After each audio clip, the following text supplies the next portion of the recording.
محترم ناظرین، ظہر کی نماز کے بعد صرف ایک دن یہ وظیفہ کر لیں، قسمت نہ چمک جائے تو کہنا۔ السلام علیکم دوستو، آج کا یہ وظیفہ بہت ہی پاورفل ہے۔ اگر کوئی چاہتا ہے کہ اس کی جائز خواہشات پوری ہو جائیں تو وہ یہ وظیفہ ضرور کرے۔ ضروری نہیں کہ ظہر کی نماز پڑھنے کے فوراً بعد ہی آپ یہ وظیفہ کریں۔ اگر آپ ظہر کی نماز کے کچھ دیر بعد یہ وظیفہ پڑھنا چاہتے ہیں تو اس میں کوئی مذائقہ نہیں۔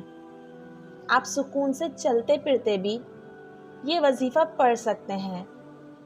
جو بہن بھائی کئی سالوں سے دولت نہ ہونے کی وجہ سے پریشان ہیں، وہ اس وظیفے کو غور سے سنیں اور اس پر عمل کریں۔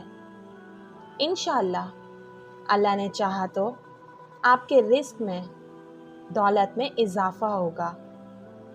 یہ وظیفہ نہ تو آپ کو روزانہ پڑھنا ہے، آپ بس اس وظیفے کو ایک دفعہ پڑھ لیں۔ اللہ پاک نے چاہا تو آپ کی مالی مشکلات فوراً حل ہو جائیں گی۔ یہ وظیفہ بہت ہی مجرب ہے۔ اگر آپ رات میں پڑھ کر سوئیں گے تو انشاءاللہ صبح تک پیسوں کا بندوبست ہو جائے گا۔ بس آپ کو پورے یقین کے ساتھ یہ وظیفہ کرنا ہے۔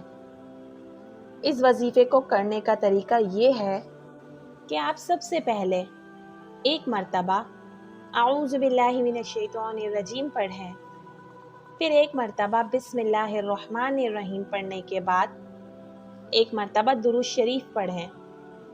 یہ پڑھنے کے بعد آپ نے ایک مرتبہ سورہ کوثر کو پڑھنا ہے۔ اس کے بعد آپ نے 11 مرتبہ یا غنیّو، یہ اسم مبارک پڑھنا ہے۔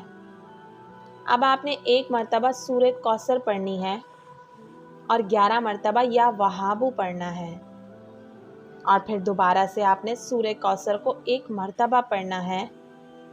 اس کے بعد 11 مرتبہ یا رحمانو پڑھنا ہے، اور پھر آخر میں درود شریف ایک دفعہ پڑھ لیں۔ اس طرح یہ وظیفہ پورا ہوا۔ سورہ کوثر کے بے شمار فوائد ہیں۔ میاں بیوی میں محبت بڑھانے کے لیے یہ سورت بہت ہی پاورفل ہے۔ لا علاج بیماریوں کا علاج ہے سورہ کوثر۔ رزق میں برکت، دولت میں کشادگی کے لیے سورہ کوثر کو اپنا معمول بنا لیں۔ انشاءاللہ اللہ نے چاہا تو آپ کو کبھی تنگی کا سامنا نہیں ہوگا۔ دعاؤں میں یاد رکھیے گا۔ اللہ حافظ۔